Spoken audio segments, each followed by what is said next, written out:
Good evening, ladies and gentlemen, and welcome to RLAfterShock, a very special shortened edition of RLAfterShock, mostly because we're actually doing this before any of the content has actually come out for the weekend. So good going on me for overscheduling and overbooking myself for events that I probably should have no right doing. My name is Switchblade Jay.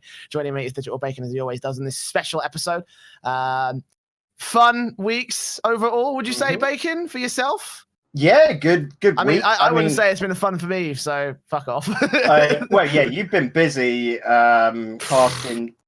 Well, I was going to make a joke with like 9 to 5, but it's been like 3 in the morning, 3 a.m. to Mate, 9 fuck in this the fucking evening. tournament. It's been ridiculous. I'm just gonna say, like, just fuck beyond godlike by far and away. Ooh. Like, if you want a tournament organizer in Asia that's going to do the job right, you do not go to beyond godlike, because the Toyota Masters is a perfect fucking, example of how not to run a tournament. I see you like making your funny face. Like, yeah, I'm just there going, I see you don't want to work with them again. That's okay. No, I don't give a shit. I do not give a fuck at the moment. Like, fuck those guys. Like thank you, UCC, for giving me the job. But next time, can you guys organize it? Because at least you know what the fuck you're doing. Like, to be honest, Jay did message me the other day and go, dude, these guys don't know how to make a lobby.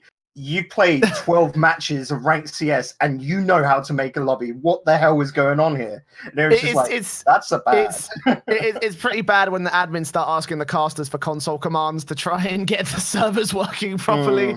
Like, you fucked up pretty hard. And it got so bad to the point where I would plan to do like a morning, the Toyota Masters in the morning, and then go straight into doing TCS on the Thursday evening. So I just like power through a whole day, then sleep, and then go to the next morning after that. But because of the it was so delayed that I actually cut straight through and finished after TCS finished. So I started at 3 in the morning. TCS. Yeah, I caught some of the VODs. I caught some of the VODs, and I was fucking annoyed because they were some really good matches. And yeah, like I was honest to God pissed about that. Like, it is so bad because I did the counting hours. Like, we were streaming for 18 hours on the English stream. 18 hours.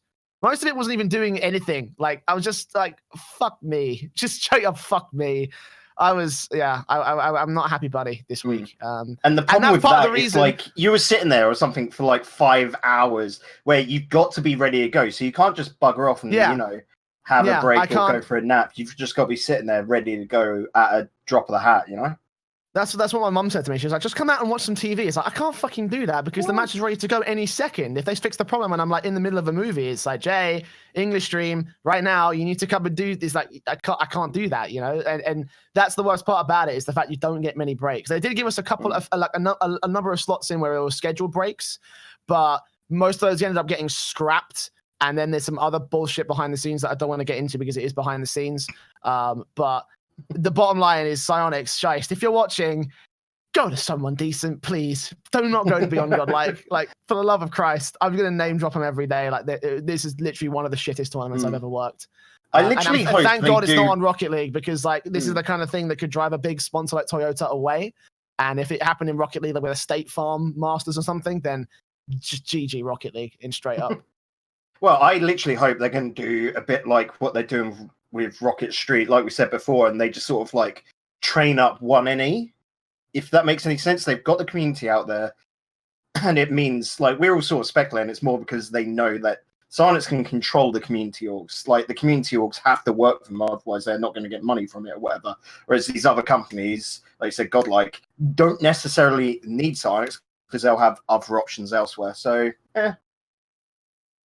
I'm happy with what's going to happen with Asia. You can see it already ahead, and it looks quite good.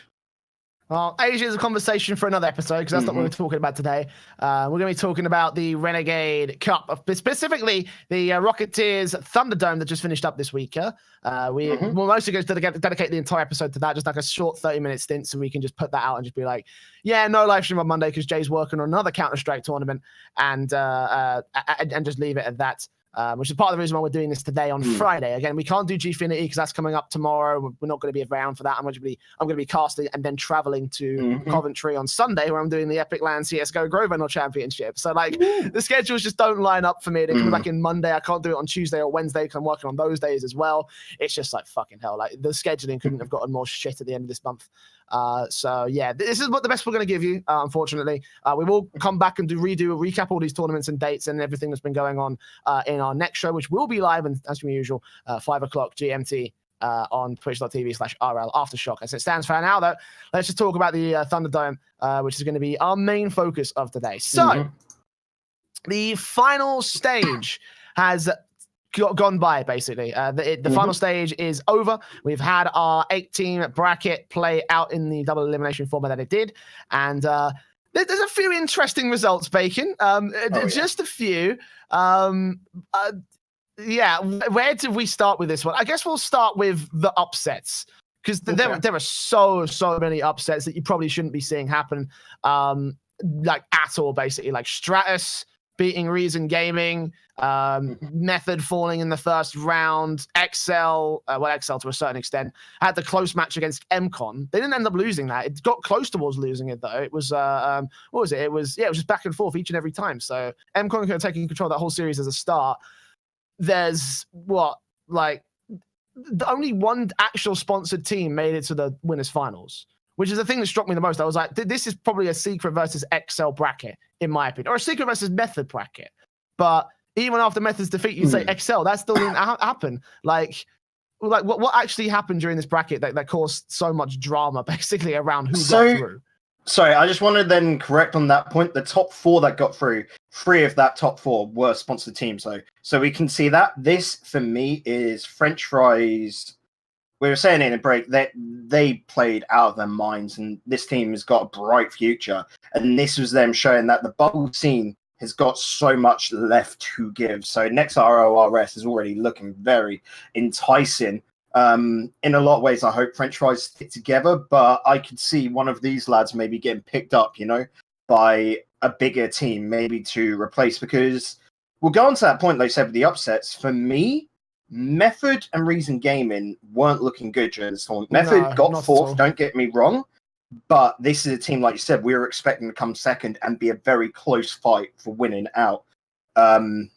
And Reason Gaming dropping twice, not even taking a single game against bubble teams. I know Reason Gaming was a pickup team, essentially, for the G-Finity Elite Series, but this is Chacaron, Pugsay, and Calix. Chacaron and Calix, and Pugsay was the sub for Chacaron's team, the Bricks, in the RLRS. But these are all 3 RLRS tier players. Pugsay was, for me, one of the best players back on that Epsilon roster before they split up. And this feels like a squad that just doesn't really know what they're doing when it comes down to crunch time with the really big important matches. And that is the problem with a team like this. Obviously, Ty Lacto was mentioning it in the Twitch chat on the podcast last week. He was saying, I don't rate this team at all because it was, reason they're probably not going to be in the Elite Series next season. I have no reason to doubt that. This team was going for the last second because of because of their affinity, and that's the pure reason why. Reason are only brought in because they're owned by G-Finity, and Uniland had to pull out at the last second because they're in administration. That's the only reason why this roster is even a thing. And even then, the players on this roster were, as you say, thrown together as a pug team last second, so that way Reason had a fucking presence in the Elite Series. So things as a whole, this roster is flawed by nature. It's very, very core of its construction and its even the organization. That all of it is just completely flawed beyond a measure of a doubt at this point. So I think that's the point is kind of driven home in the Renegade Cup, and the fact that they haven't actually won a game in the playoff bracket. They lost to Stratus 3-0, 2 1s in every single game, and then they faced up against Moplo Storo, and they got cleaned up just as quickly. In fact, game 3 between MPS and Reason was a 14-2. They got absolutely shit on for game 3 of that lower bracket series. It's moments that like was Reason giving up. That's what it was there. That was full on Reason, just like fuck this. They did not want to be here in that 6th game. And if that attitude keeps up from Reason for the rest of, they still got 2 more matches in the Elite Series. Plus, I imagine they might want to, depending on how they want to requalify for the RLRS, if they can try for that. It's just not a good look for this team. No matter how you look at the results, no matter how you twist them about, it just doesn't look good for them at all. See, because this hurts me a lot. Because last week, literally, because we're recording on Friday now, so on Tuesday, before all this happened, I was there like, Reason, they're not going through a pretty time. It's not going to be nice at the moment. But if they stick together, they could make something work and sort of grow. Like I said, Chakron is a player that requires a team for a long period of time. He is such a good player, such a good captain, but he's not good with a team right at the start because you've got to build up that chemistry. That's how he plays. Calix was an outstanding player. Like I said, Pugsay seemingly a little bit off as well here, and it just felt like a really bad day at the office for them. And I'm going through this and going, yeah, I can see after Gfinity is done, these guys just disband. They all go for new teams because, like I said, Chakron there requires a team for a long period of time. He's going to have January and February to work on a new team. 2 months in the scene of Rocket League, and I know he will crack completely at it. He's a lad that is dedicated to it, and it's his biggest strength. He'll be able to form a team, and I see him in RLRS next season, no problem. I'd actually like to see Chakron and maybe Z9 join forces. I think those two, alongside, I'm trying to think in my head here, like who I'd like to see alongside them. Maybe someone like Danny from Stratus there. I think that could be an interesting little trio, but he's got to form a team in January because we're not in the state of like, remember last season, RLRS, every team formed up at the last second. You can't be doing that again. These teams now, we're starting to see Motlo Story have been together for a good couple of months now, since I would say about September-ish time. French Fries have been trying to work it together for a little while, and the same for Stratus now. Flux has been really on the up. Chippy coming out of nowhere for me, and then Danny has just always been about. So these bubble teams are coming through, and so your regular RLRS players like Chakron, Calix, and that, they've got to be a little bit scared here, I think, Jay. Yeah, and especially when you consider like Chakron's mindset at the beginning of the RLCS season when they were trying to qualify for the when he was trying to bring the bricks and qualify through, he put a tweet out saying, if I don't qualify, then I think I'm done with Rocket League, basically. And I'm worried about that mindset going forward because like really, like when you take a look at Chakron's history overall, sorry, I want to interject there and just say that mindset was because remember his two teammates on the bricks just got snatched away from them. They got picked up by bigger teams. You know, Triple Trouble, now Red Reserve, picked up Speed, and PSG picked up Fruity. I can completely understand Chakron being deflated at that point. That is just what happens. But I think if any team is going to be smart, like if we want to move on to that next stage of Rocket League, I'm talking academy teams, or a second team, you know, to a main roster or whatever to try and funnel through talent. Like maybe these Gfinity teams, you'd have a Gfinity team like Vitality in RLCS with like a second Gfinity team in the RLRS sort of trying to funnel through or whatever, because you do see that in other esports. It's not a thing in Rocket League, of course. But Chakron, he can develop talent like no one else. If you look, players he's played with are nuts.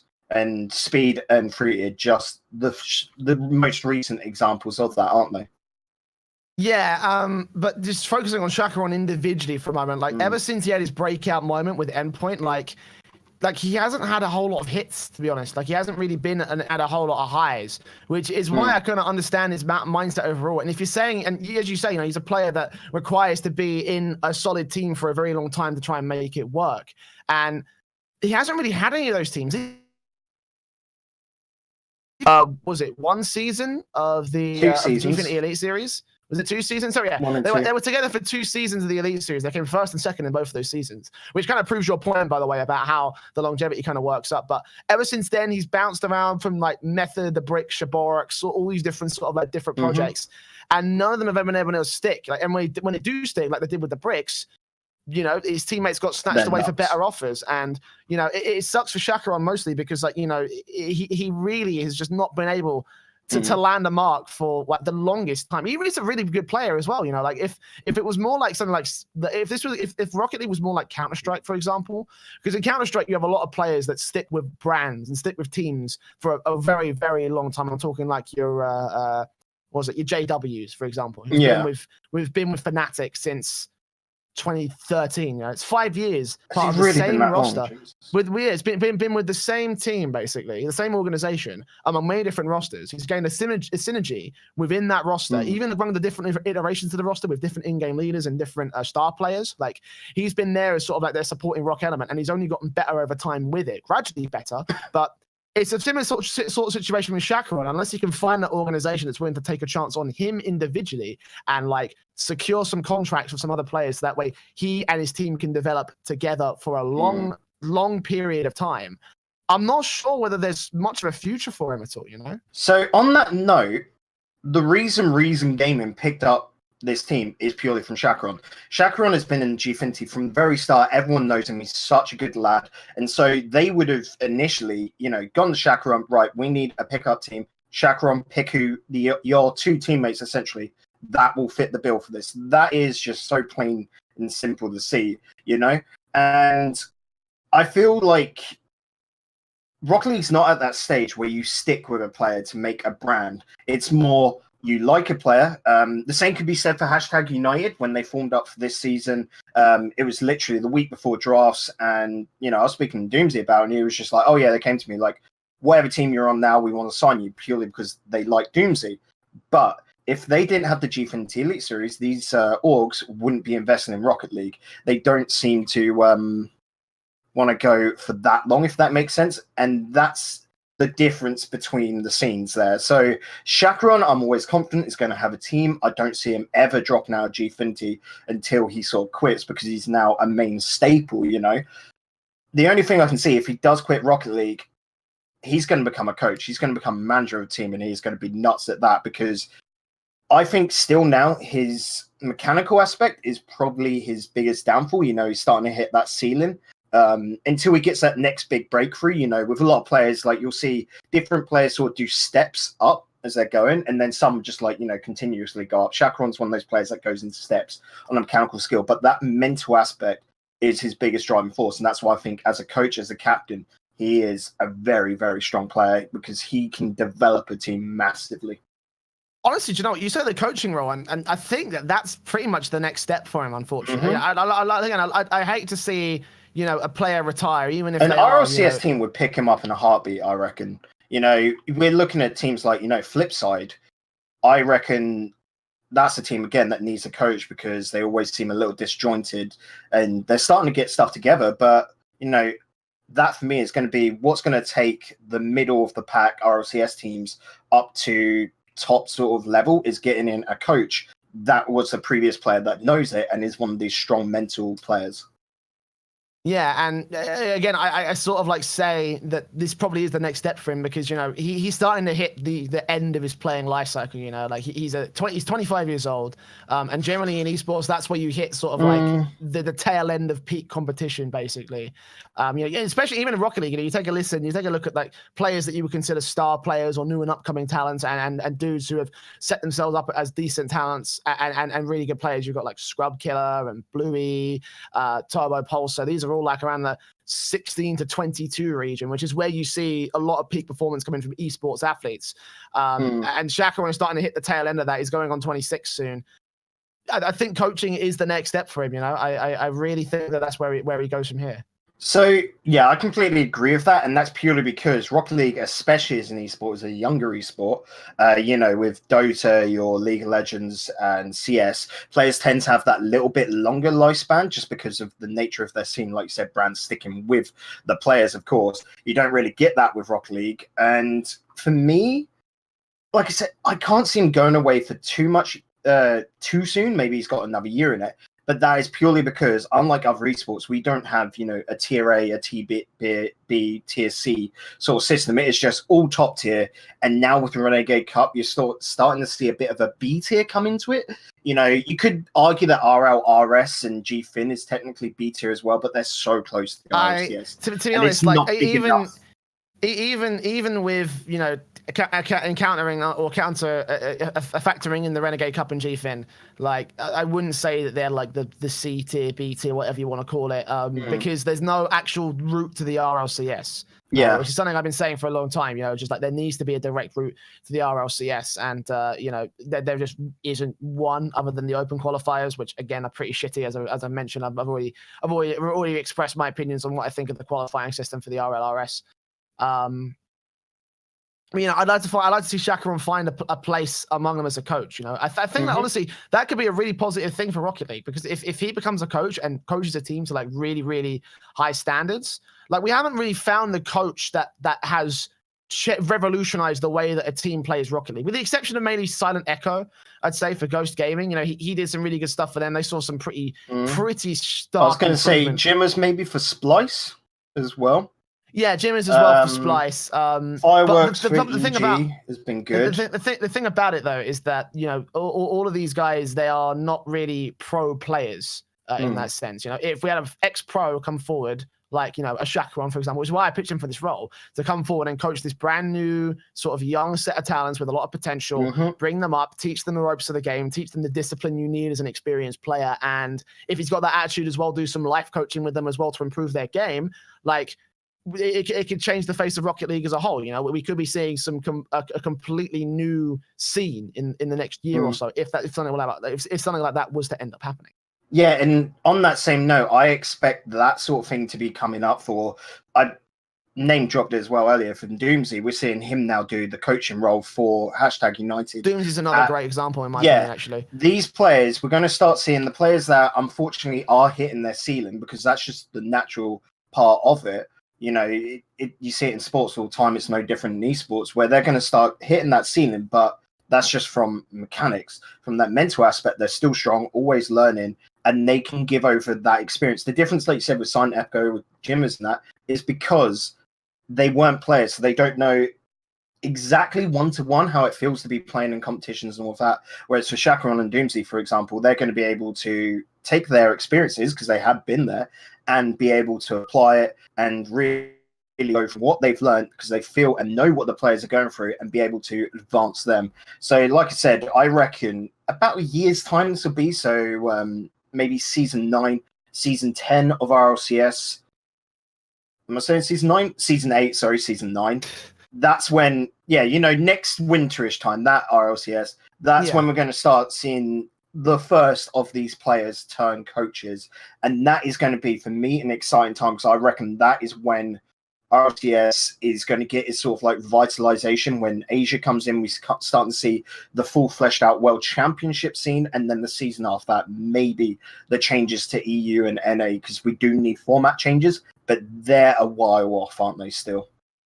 Yeah, I mean, we talked about that in the last podcast, so make sure you go ahead and follow the podcast on iTunes, iTunes, Spotify, and Google Podcast. Also, the links would be on Twitter. Yeah, the links will be on Twitter, but also follow us on Twitter at RLAfterShock. So you have to excuse me, because like going through each of these segments on the show, like I'm completely frazzled from the late nights. Like, just again, fuck Toyota Masters, and back on topic. So we mentioned French fries for a little bit. You said that they might end up being a pretty good team in the RS system. For certain, they made a really, really good run at this particular tournament. Now, I'm trying to see if I can bring up the results for the Grand Prix as well, seeing where they ended up. Because I do remember seeing them in round 2 or round 1 at the very least, when they were playing out that one. I can't remember specifically where they came, but I don't ever remember them. I don't think they actually made it to the playoffs from the last month. This month, however, I want to ask, because you have a lot, you rate them quite highly. But for me, I think that there was that there are some questions to be asked about whether they can go the full distance, because they had close series against Method and XL. The only real strong point in their run through the upper bracket was against Team Secret, where they had that 4-1. So I don't know. I'm speculating that it's but might end up being a bit more just an overperformance in this one bracket. But you seem to think otherwise. Yeah, I think the lads, they've got a lot of potential to basically go far. French fries came into this. We've started seeing them in Gfinity as well, Jay. I remember we casted over them a couple of days ago now. Astral, RG, and Saxon are these up-and-coming bubble players. RG previously on the WLF roster, when they saw a lot of praise and were starting to take names, but then unfortunately that roster sort of just hit a roadblock. I'd imagine that was more internal struggles between them. Players can be a bit fickle when you get arguments, and again, that's all something that you see more from younger players, where they form a team together. They're on their own. They don't have coaches or any brands and that behind them. So as soon as they get to that argument, they have a fight, they just disband.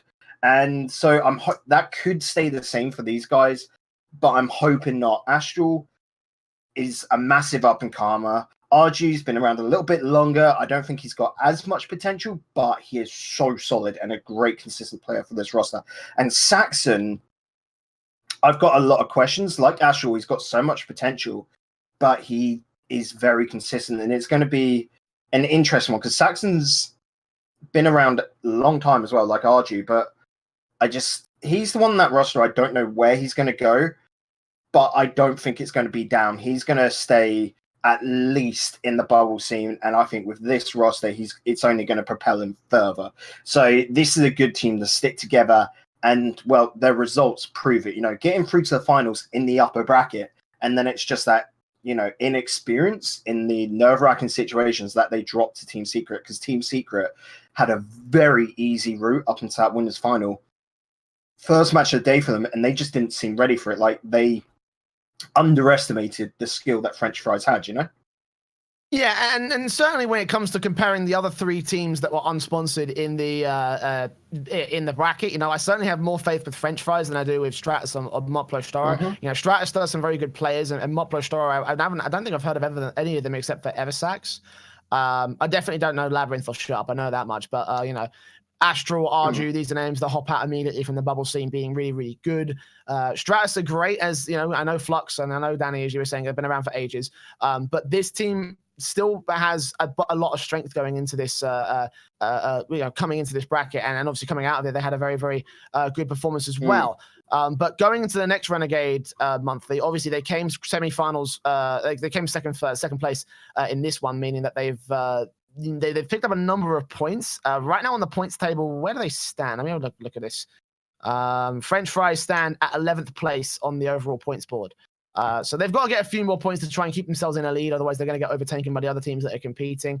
And I think maybe if they do try and qualify for the next Renegade Monthly, then we probably will see the true nature of this team. Was it a flash in the pan? Were they able to go the full distance, or is this just a one-off thing that's never going to happen again? So this is going to be an interesting thing, because with the Renegade Cup, and I will say again, a lot of these teams didn't know they had to stick together. So a lot of the teams that got points in the first, month, let's just say from the top 16, 4 dropped out. Now, yeah, there's a lot more in the top 32 overall, which is like very, very concerning. Yeah, from that one, and there was a lot that dropped out essentially. So this sort of month forward is what matters most. So French Fries have put on a great performance. They're already going to be ahead of Copenhagen Flames. So even though you're saying they're 11th at the moment, they're realistically 10th, because Copenhagen Flames isn't the team anymore. We're looking at Bolo, who are getting low scoring points essentially coming into round 2. But if they can keep that going, they might be able to etch it out. AS Monaco, the same can be said for them. Rescue Wales, exactly the same. They're coming up, just running up short in round 2. So they're doing some good stuff points wise. WLF, they are making it through very well. Northern and Method, Excel, who haven't qualified yet, but getting through to the final bracket. The RLRS team should make it through. Savage didn't sign up for the November one, so hopefully they'll come to Neon Dream in December, because all the RLRS teams should make it through, shouldn't they? There is no excuse for them not taking part, because they should be able to smash this and steal those spots. If not, they're just giving up, a trick essentially. I don't know why they wouldn't. It makes no sense. Yeah, absolutely. All of the RLRS teams should be playing in the Renegade Cup. So again, it's more of a case of those teams versus the bubble teams. And again, trying to focus on French Fries. I think that's going to be a story we might want to build up over the course of the Neon Dream if they sign up again. Because if they do come back, a top placing might secure them for that top 32 spot, and I'm really excited to see whether they'll be able to do that. Again, I have my doubts for this team. I didn't really see much of them coming into this one. I was like, might be able to do some good work. Maybe they'll make it to round 1, maybe possibly round 2 at a push. I definitely did not expect the grand finals though. So we'll have to see how it plays out over the course of the next month, I think. Yeah, just remember as well, for anyone that doesn't know the format for the Renegade Cup finals, it's the 4 qualified teams. They'll probably get a little a bye round, and then the next 8 from points. So for me, just imagine it in a bracket sense. Yeah, you can just see it on Liquipedia as well. It's going to be a double elim bracket with, like I said, the top 4 qualified teams getting those byes. Everyone else then has to filter in through behind them. And French Fries, if they stick this together, I see them being in the 8 teams that make it through points-wise. They're good enough for it. I see Rescue Wales there. AS Monaco, if they can keep their form, should be there.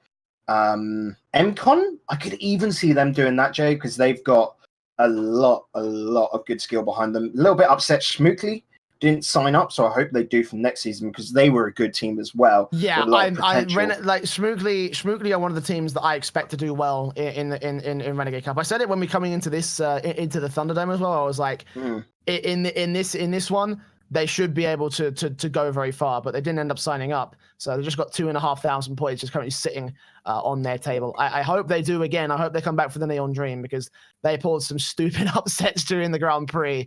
And, there are some teams here and there where I think we can do like a table breakdown at some point in the future. Maybe before we get into the Neon Dream, perhaps we want to do a breakdown of the table and see who we want to see, who we don't. Who we think is going to go forward and who we think is going to be falling back. So, I think probably Neon Dream's too early. I'd say after the Neon Dream. So before the January, before the last Renegade Cup, I think that's the best time. How about after the new year, when we come back for our first podcast, our feature will be to break down the table as it stands of the Renegade Cup. Yeah? Sound good? Let's do it. All right. There we are. Now you know what's going to happen in the future episode of RLAfterShock. We've still got a few more teams to talk about. XL, this is a bit more of like a grand scheme sort of thing for this team. Because while they did have a great run in the Renegade, in the Grand Prix, they actually ended up finishing third, just behind French Fries, which overall in the table actually puts them directly at third, just behind Secret, who just qualified in their own way. They're ahead of Method by about 200 points total. But this is a great performance from them with Marky Dudar. We still have some questions about Marky, and as well as that, we also have a question about XL's current state of affairs. Because just earlier this week was it Tuesday? It was after we did the podcast, so it would be on Tuesday. We went on to Rewind Gaming and we did the G50 Winter Series for that day. And XL weren't actually playing with Marky at that point. They were playing with Breezy. At that time. And we were saying, you know what, actually, this might be a positive move. Maybe XL are trialing this guy so they can, finally phase Marky out of the way. As you said, saying before the podcast, like no one wants to see Rover get put down, but Marky is just that old dog who... He's your beloved childhood dog, and he has been he's still a great player, don't get me wrong, but for Niels and Pondex for me is actually has got the most potential on that squad. But he is the most inconsistent. That's the normally the work, like the catch-22 of your star players is that they're the most inconsistent one, But I think for them, they need to move away from Marky, who's that little bit slower, a little bit not as flashy. They need to pick up the pace to be a good team.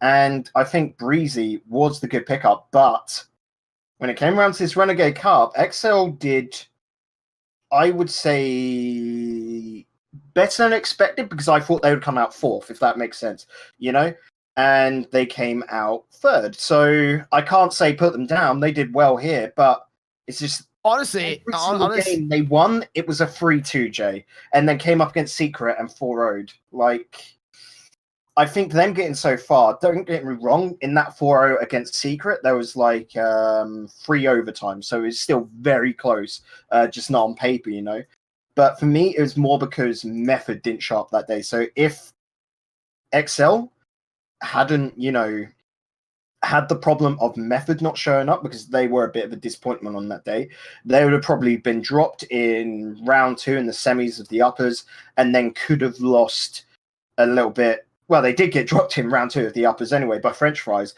but they would have probably had a harder time going through things.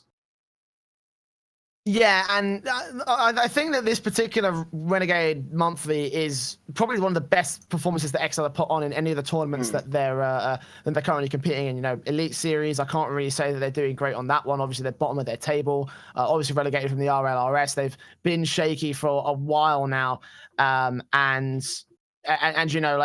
again, I'm not sure what the direction of this team is at the moment. They seem to be better, consistently better without Marky and with someone like Breezy on the board. But then you get results like this, and then the team's attitude changes. Like, well, why do we need to change Marky? Marky's fantastic. Marky's doing great. I didn't get to watch any of the matches, so I can't say about any of the about anything else. But to me, this is certainly the exception rather than the rule to the current, team is better without Marky Dudar thing, Just for a note anyway, on XL and G50, they've only played 2 games. The first one, weren't pretty. I'm just going to lie. That was against Method when Method were good. I didn't say it wasn't pretty. The first 2 games, if I remember right, were overtimes, but then like the third game, because it's a 3-0 sweep, was like 5-0, 5-1 or something to Method. So that's not pretty, of course. And then their game against MV, they had to sub 2 of their players. McLovin, their normal sub was put on the team, and Breezy came on. And I think that was the moment that Neil probably saw Breezy and went, hang on a second, we need to get you into this team a little bit more. So I'm happy that Breezy's probably going to get more opportunities. They might XL might be there, like the players going, okay, we're probably just going to give up a little bit on the Gfinity Elite Series. We're 0-2, we're 2 losses down. That pretty much means death for us further than the group stages. So let's see what Breezy can do. Put him into this situation, and then maybe next season, in the off season, that bring him on in. XL, something just needs to change. They have been on the up, even with Marky, but I don't think, even with that on the up, that they're at the moment anyway, going to get back to a state where they're fighting for RLCS again. I don't think they can make top 2 of RLRS, but Breezy might be that exciting. Honestly, I think Breezy might be able to get them in the RLRS, but even if they do make RLRS next season with Marky, I don't see them getting even top 4.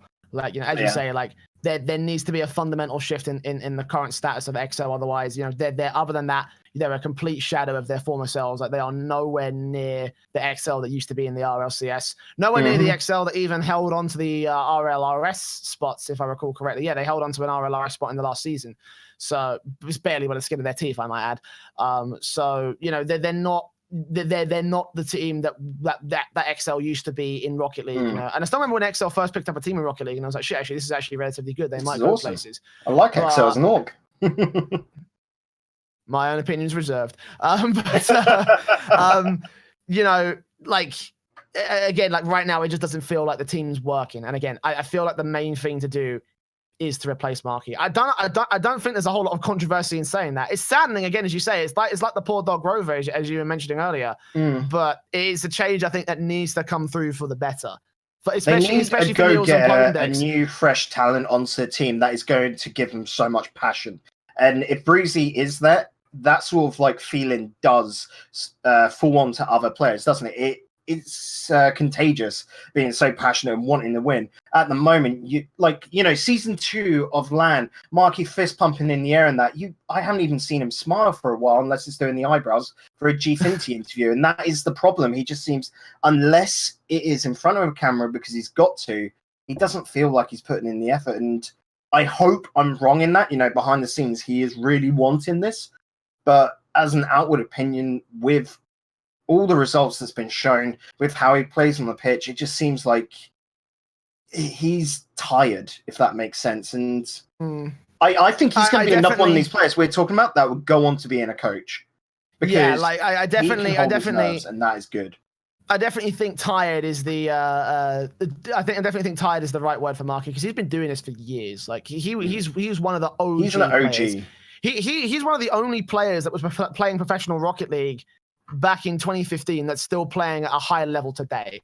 I can't even think of anybody off the top of my head who from back in there was still around, other than maybe the original Flipside Tactics guys with fucking what's his name? Cooks. Cookseer, that's it. Cookseer, Remco. How did I not get Cookseer out? Those are the only 3 names I can think of. We could probably sit here for the next hour and probably just discuss names and think of things. But yeah, for me, you, and then you've got NA on top, and then NA is a whole other fucking can of worms. And it's who from there was an OG? Marky certainly has tired himself out by doing all this, and as you say, it definitely feels like that's the attitude from his play style, from his on-camera interviews, his media stuff. Again. Do a Shaka, my friend. Go do it. Go out on the high note. It sucks that I won't get to use my LAN chant for when you score a goal. The one that I've never revealed to anybody except for Craftman when I was drunk at Epic LAN. makes me so sad now, actually, because I want to hear that. You weren't there on the Saturday night. I don't think it was. Was it Saturday night or you were there on Friday? Yeah, you were there on a Friday. Saturday night was when we got absolutely pissed.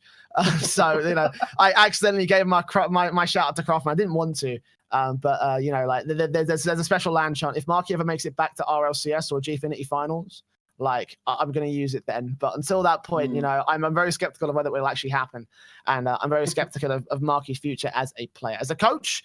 As you say, that's probably another conversation we can have. It's a new door to open, essentially, that. So Exactly. Well, obviously, we can't talk about the tournament without talking about the tournament winners. Team Secret came out swinging pretty early on in the bracket. They had some very, very... I mean, they had an easy road against Moplo, Storo, and Stratus. But, they basically proved who they were worth. 7-3 well, that's what you get for being first seed. I'm just saying. Yeah. I mean, they only let Stratus score 2 goals in their entire series. The only weak point that was, the only weak point that I can think of is the Secret French fries game, which is where shit really hit the fan. That's where we were like, okay, how the fuck have French fries just pulled this off against Secret? How the fuck have they how have they done this against the number 1 seed? Like XL fine at a stretch, they went 3-2 to them, and then against Secret they pulled that 4-1 off. And I was very, very shocked to see this in the bracket. But other than that one result, before the grand finals, they only lost a single game in the entire bracket. Like it was one of the most flawless results I've seen since since Dignitas's last second choke at Worlds. It was that good. Yeah, and again, that was a case of, we'll say, French fries, I think, catching Secret with their trousers down. They weren't ready for a team that could come in and really contest them. Like I said, XL, they did bring it close, but no cigar, as you're saying, always is, Jay, there. And then French fries in the end, so many games, there's a bracket reset, of course.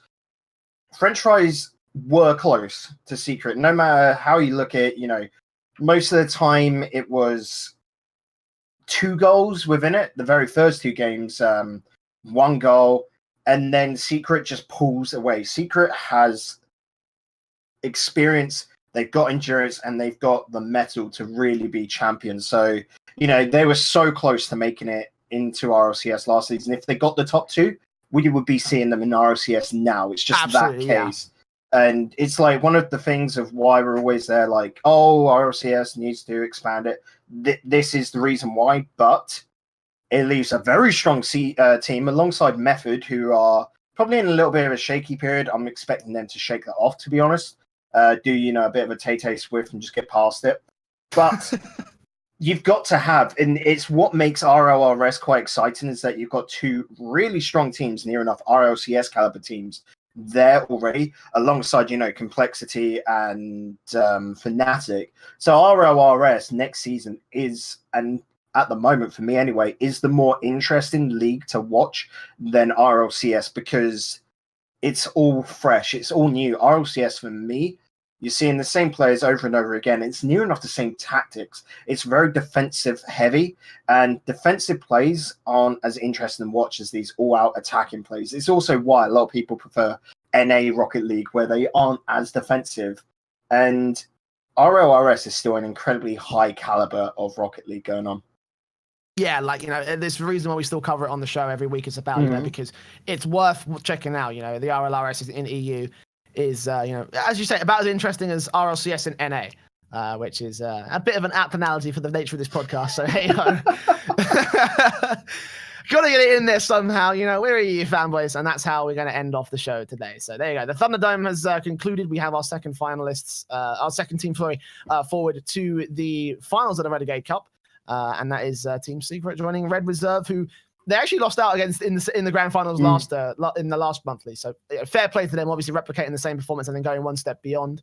The Neon Dream is our next monthly, and that begins next Wednesday, next Wednesday, 6 p.m. GMT is when the first match starts. Sign-ups close 4 p.m. GMT on that day. So, for each day it signs up 2 hours beforehand. So make sure you get in first, because you won't be able to do any late sign-ups with us anymore, because Renegade Cup, yo. Renegade Cup indeed, and obviously, as of the day that this podcast comes out, that'll be within 2 days. So make sure you get signed up. It'll be your last opportunities right now to get yourselves in with that challenge. Anyone can sign up. It's open sign up, and of course, we'll be covering all of the results past the draft phase. So again, make sure you get your results in. Make sure you get yourselves a good, healthy amount of Rocket League in practice, and try to see if you can take your spot in the Renegade Cup finals. And that's going to be it from us here at RLAfterShock today. Again, sorry we couldn't cover everything. The scheduling's pretty bad this week. And again, we'll be back next week with another live show to cover off this past one week and next weekend of Gfinity. Plus, of course, the drafts of the Renegade Cup. Also, the rival, the rival Autumn Open, which I completely forgot was even on the calendar. Weekend. That's this weekend as of us recording this. They tweeted out the invited teams yet? Because yes, we know them. They are some good invites. This is one thing I'll always say EU does better is that teams want to play. NA, yes. I know of rivals, they struggle to get the big teams. But then here, for the EU, this is only $1,000 online. But Flipside, PSG, Weed and Girls and Mouse Sports signing up. Like, it is a massive shame because I wish we could have done this live on Monday because this is going to be a great tournament to cover over the weekend. I'm hyped. Honestly, I wish I wish I had the space to fucking cover it myself. Like, especially we got a little planning sheet in Rival that like tells you which cast is available on what day, and I just put on my notes for not being available on that day. It's like I wish I was. I so wish I was because this tournament is actually going to be a lot of fun. Again, the last EU monthly we had was the EU 1K Cup. From Rival, and obviously that was one of the fucking off-the-chain tournaments. Like, I remember casting that grand final, like, fuck me, it was amazing. And it's going to be amazing for this one as well. So make sure you tune in, make sure you check that out. And again, we'll be back next week with all the coverage from that tournament, as well as the rest of everything going on in the EU space. Once again, I've been Switchblade J, your host. Joining me has been Digital Bacon, our analyst. Any final words, any final thoughts for this week's podcast? No. Which is really good upsetting. Yeah. Good enough. There we go. Just sign up once again for Neon Dream. Don't be F4 and sign up late because we know it happens. And make sure you add subs this time as well. Don't fucking forfeit. No excuses anymore. No more excuses. I don't care who the fuck you are. Sign up with at least 4 fucking players. Right. We're going to get out of here. Thanks again for joining us again. We'll tune in back next week at twitch.tv/RLAfterShock at 5 p.m. Make sure you follow the podcast on iTunes, Anchor, Spotify, and Google Podcasts, and on Twitter at RLAfterShock. Till then, take care, though, and we'll see you soon.